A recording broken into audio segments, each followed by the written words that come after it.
Hi everyone, today we're going to talk about Johann Sebastian Bach. A little bit about him. He was born March 21st, 1685 and passed away July 28th, 1750. So, Johann Sebastian Bach was a German composer and musician of the Baroque period. He is known for Art of Fugue, the Brandenburg Concertos, and Goldberg Variations for vocal music. He is known for the St. Matthew Passion and the Mass in B minor.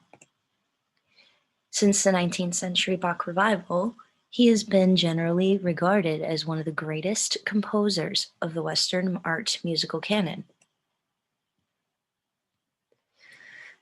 This photo is his father, Johann Ambrosius Bach. So Johann was born in Eisenach, a small town in Thuringia, Germany. His father, again in the picture, Johann Ambrosius Bach, was a director of town musicians. He was the eighth and youngest child in his family, and his father taught him the violin and basic music theory. His uncles were all professional musicians. They were either church organists, court chamber musicians, and composers. One uncle introduced him to the organ, and an older second cousin was a well-known violin player and composer, who probably taught him the violin and how to compose as well. Bach's mother sadly passed away in 1694, and his father 8 months later. He was only 10 years old at the time, and he ended up moving in with his oldest brother, Johann Christoph Bach, who was a church organist. And while living with his oldest brother, he learned and studied famous composers like Johann Pachelbel and many more. In April of 1700, he was enrolled in a school in Lüneburg.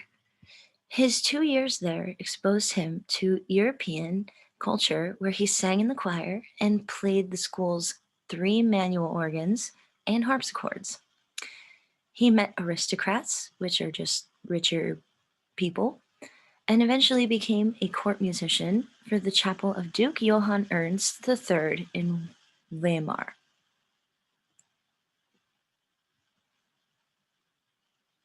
So we're going to learn about the Goldberg Variations today. So you're probably thinking, what the heck is that thing? Well, it looks very similar to a piano. It's almost like a double piano, except it has a slightly different sound to it when you play it. You'll hear it in just a moment, but we're going to talk about the Goldberg Variations in a little more detail before we listen to the piece. So this harpsichord, again, is very similar to a piano, as you can see, and it has strings just the same. The only difference is that it's doubled up and it has a different sound to it.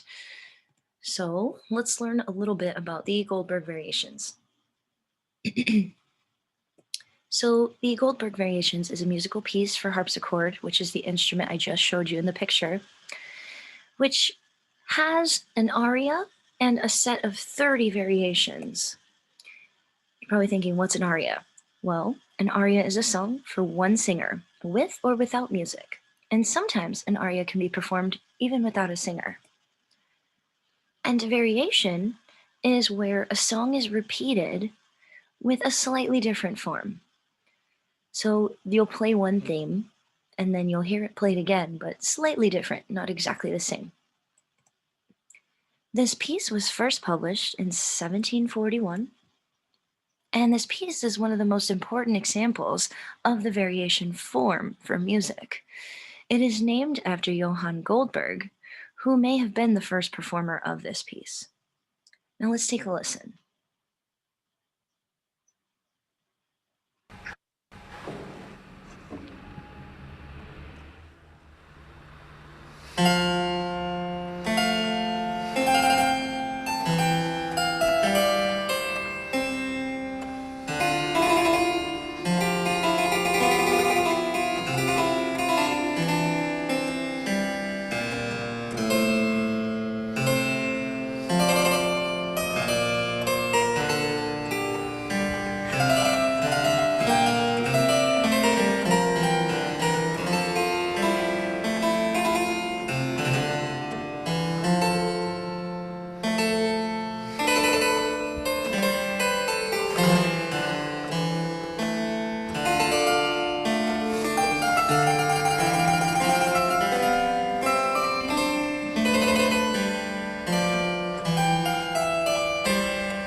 So we get the idea.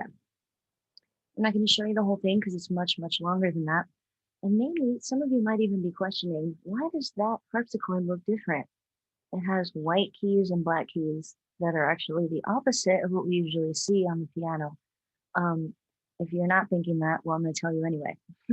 So each harpsichord looks different and it depends on who makes it. So um, they're made by different companies. So it's just a matter of who makes it and again, when it was made too. So anyway, they all have the same sound. Some look different. Some have different types of wood. Some have different colored keys, but each of them sound the same. I hope you enjoyed that little piece of the Goldberg Variations. Thank you for listening, and I will see you next time.